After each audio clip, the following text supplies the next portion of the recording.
kind of in this era where telematics, and actually telematics we should really just call IoT, right? Because that's really what it is. Telematics devices are really internet-connected things, are creating massive amounts of data, right? So whether it's positional data through GPSs, whether it's positional data on how close other devices or vehicles are to each other, whether it's camera and video data, which is a massive trend right now in terms of us collecting other types of data. And then of course there's all kinds of sensor data, right? Temperature, like we talked a little bit about location, vibration, sound. All of this data, I guess, is collected by all of these telematics devices. And in the mining industry specifically, I mean, we can talk about how harsh that environment is. It obviously has massive implications on, I guess, all three of the sort of smart mining aspects, that being, how do you increase your yield of your results? How do you increase your efficiency? Or how do you think about safety and security of your people and your assets? So it plays across all of those spaces in the mining industry. Yeah, I think a lot of, I guess, what we're seeing in the mining industry is a lot of talk about automation, a lot of talk about remote mining and digitalization. And I think all of those obviously speak to the other 3 points we just talked about around increasing your efficiency, increasing your yield, and safety and security. I guess a lot of those trends are getting driven by macro trends in the technology industry, right? So cloud computing and what cloud computing offers the industry, and what cloud computing offers in terms of flexibility. Of course, data that we touched lightly on, but if data is in many ways fueling a lot of the insights, and those insights are getting fueled by reasoning that machines are doing, and that being in terms of AI and I guess understanding data, but also getting into the prescriptive side of AI. I think a lot of the sort of a large trend, I guess, right now is all of the stuff only works when things are connected.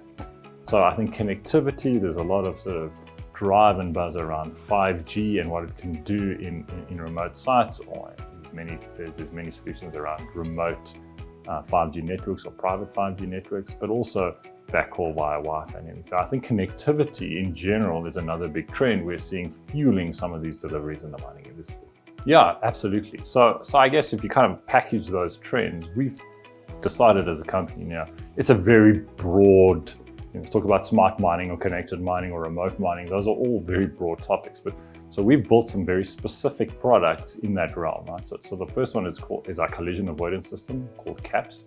And that is, we have a very sophisticated set of telematics devices we put on large above ground vehicles, and to work their positional data relative to other large devices, to persons, and to smaller vehicles, right? And this is regulated by the DMR. There's a safety and security protocols, and interesting, the ministers just upped the requirement to now also make sure that diesel devices are protected by collision avoidance systems. And basically what happens there is that the driver is notified if there is an incident pending, so the proximity of another device or another vehicle or another person close to you, it'll notify the driver, and that was the legislation up until now. It seems to be the legislation is moving to, that's called level 7. Level 8 is where there is an intervention required, so you may slow your vehicle down if there is a potential collision that's going to take place. And level 9, which is kind of looks like it's coming and certainly has been regulated in some spheres. It's complicated. It depends on the risk profile that the mine manager and that the risk personnel on the mine have. But if the risk is deemed to be by the personnel on the mine of that importance, the legislation will now enforce a level 9 avoidance system, which means that the vehicle actually has to actively be brought to a stop without the driver intervening. And our CAP solution manages all of that for you. So we have a very active sort of collision avoidance system that manages that whole environment, both the feedback and can plug into the vehicle's management system to affect level 9. Yeah, and I think that's another good example, right? So I think we talked really specifically about CAPS as a safety and security system, but of course, a lot of the efficiency and the yield optimization that's going to come around mines is where are your assets, how are they moving, and that data basically becomes the oil, if you will, that fuels many of the intelligence systems that a lot of the mines are relying on, right? So if you know where your assets are, if you can predict where they're going to go, if you can start predicting how long they're going to be on certain trajectories, you can start planning your outputs. You can adjust your operations based on real life feedback of, movement or haulage of tonnage moving at a certain point in time. And that really is a massive, market mover in terms of using your data to make better business decisions and ultimately increase the efficiency and output of your mine. That's very true, right? And we certainly think about that a lot. So I don't want to underestimate how hard the commoditization is though, right? You still need to have the positional data. It needs to be industrial. It needs to be fitted, serviced, and managed. And we do certainly have great competency in that area. We know how to fit telematics devices at scale. We know how to maintain them. We have bureau services that will look after the health of them. But you're absolutely right. In some ways, that's actually the mining part of data, right? It's getting the raw material. I think what we're thinking a lot about is that how do we take the raw material, the mine part, and refine it into value, and ultimately use that, to use a mining analogy, use that refined material to turn it into jewelry, which is those insights that people are after. I will say that as a company, we also think very carefully about partnerships. So we're really good at the telematics stuff. We're really good at refining it into data streams, quantifying that data into trips, into sensors, into collision avoidance data.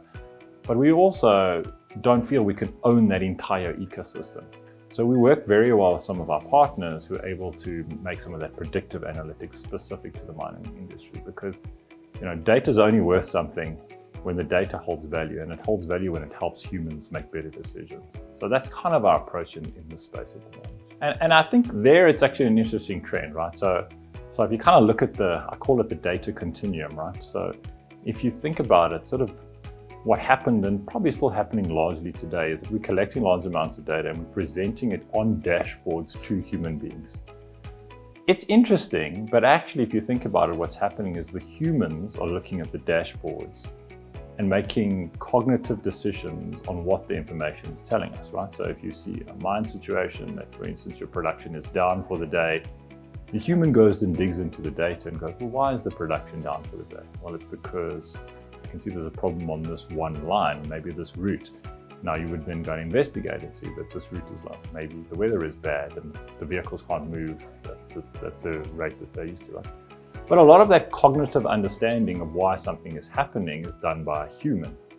But with the advent of AI, we are getting better at letting a machine not only present the data in a dashboard, but analyze the data and make proactive recommendations to humans to say, I've seen that the haulage is down today. I suspect the reason is that we have a problem on this line. My suggestion is reroute the traffic on this line. And that's the world we're moving to, right? That's where we really add value. Because otherwise, if we're just presenting dashboards, we're still leaving it to the human to make the cognitive decisions on how to repair it. AI is cognitively just much better at seeing patterns and resolutions in data than humans are. Right? We are moving into this world where the machine is better at understanding causality than the human is. And so we need to move to that world where we leverage that. And our belief is that, it's certainly for a while still, is that the machine will be a human-assisted decision maker. So the machine will provide recommendations to a human, which will actually affect the change. But if those recommendations are well qualified, well understood, it makes the decision process on taking an action that much easier. Yeah, I think if you break it down, right, obviously remote, remote, you'll never get a fully remote mine, right? You still need to have presence, right? But I think what you're trying to do is see how many of those services traditionally on site you can take off site. And there again, I think telematics is a massive enabler of that, right? Certainly it gives you positional data of many of your assets, all of your vehicles. So a lot of what would have to have been visual now can now be automated and moved back into a control room environment. And then the location of that obviously becomes at your discretion, because data moves quite well over a long distance, right? Again, in terms of safety and security. So monitoring of safety and security becomes very remotable if you have data that can move back to the central location.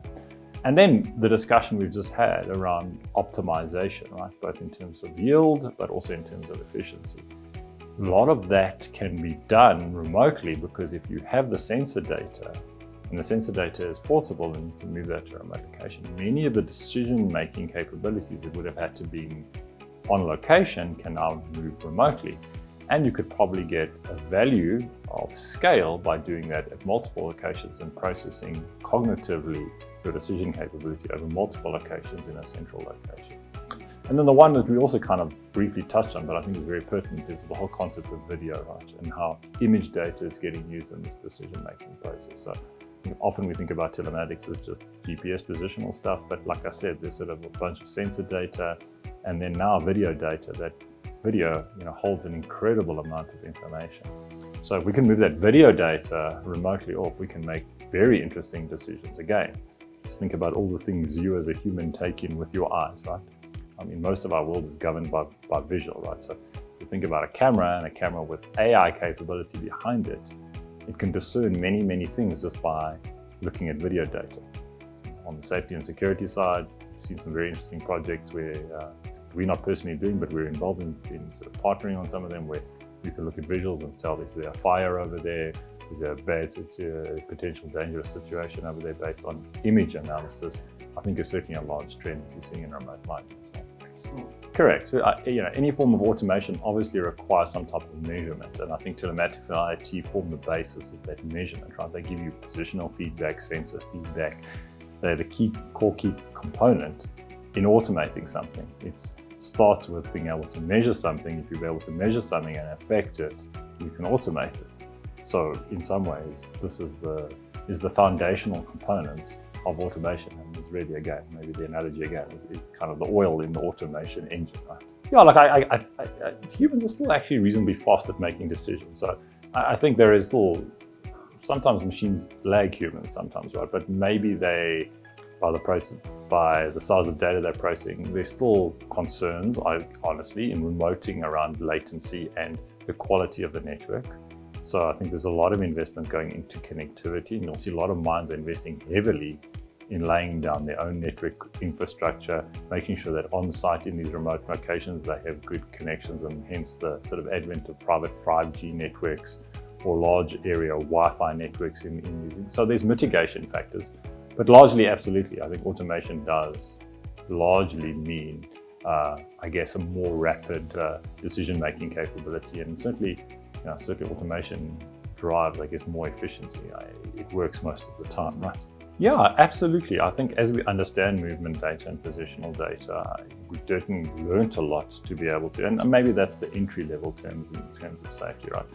If you then kind of look at how our own products have evolved, moving from, I guess, more positional telematics, where we know where things are, to what we've done with our CAP system, where we've now proactively providing feedback based on things, so that not only do you kind of after the fact realize that you have a problem on a certain route, or that a certain area is more dangerous than others because the number of accidents there is higher. Now with our proactive systems, we can tell you, hey, you're getting close to an edge, you're getting close to another vehicle, and this is kind of the drive, right? How do you avoid situations from happening rather than understanding why they happen? And I think that is a large part to do with the evolution of telematics. I think they are, right? Of course, buyers are still discerning, right? They want to make sure that they get value out of it. So I'm not suggesting that people just automatically throw money at it. And I think it's a two-sided discussion there. There's certainly a willingness to spend when there is a regulatory compliance requirement, like we're seeing with the safety and security in terms of proximity, where the DMR will actually come and audit you and make sure that you have the correct safety equipment in place. And of course, the fines if you don't comply are massive. So there's a financial reason to do it in terms of compliance. But then, of course, there's the positive side in terms of, well, does this provide better efficiency, better returns for the mine? And I think both of those sides are getting proved through the use of telematics and automation. Yeah, it's a great question. I think security is obviously top of mind for all of us, right? Again, I think there's layers behind security. So certainly as a company, I think we pride ourselves in in securing our data, processing it. We also make sure we use world-class cloud facilities that provide the right level of security, the right level of compliance in terms of their hosting requirements. Many of them are governed by various standards, including several ISO standards that think about security. But I think it's always pertinent to worry about where your data is, who has access to your data, because many of the breaches you see in terms of data are not because the data center was breached, it's because somebody got access to your data through a well-known interface. Somebody shared a password, somebody shared a username, etc., etc. So, I think we obsess about security, but I think it's for the right reasons. And I think just as much as we do, we encourage our customers to do the same. I think data security in terms of what it can provide is always interesting, right? So sometimes telematics data is interesting, but it certainly doesn't hold the crown jewels of your financials of your systems, right? So we also, I guess, we take a logical approach to the sensitivity of the data. I think, obviously personal information is one thing, but I think we're talking about an industrial or a commercial environment here where we're not really worried too much about tracking persons. This is about movement of vehicles and optimizing that. So I think we need to take a pragmatic approach to how sensitive the data actually is. But we certainly spend a lot of time worrying about that and making sure as a company we have the right levels of trust, we have the right levels of security in place so that when we collect the data, we do it in a trusted way. I think I would say that, we have a company with a 25-year track record in telematics and IoT. I think so. We're certainly not a fly-by-night. And I think we've invested deeply in really building solutions for this industry, right? So certainly at the telematics level, we've been doing this for years and years and years. We engineer our own products, which we're really, really proud of. We build them locally in South Africa, many of them, and we believe that contributes handsomely to the local economy. So we're really proud of being let's call it a truly South African company. We don't just import stuff, right? If you look at our CAP solution, we think we provide an industry-leading solution there in terms of collision avoidance. Again, engineered locally, built locally, supported locally.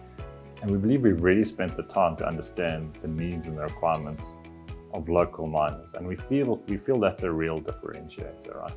Where we are able to really understand solutions, and we're quick and we're agile.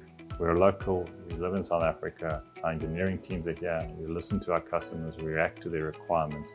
And again, we believe that is a real core differentiator from many of our competition.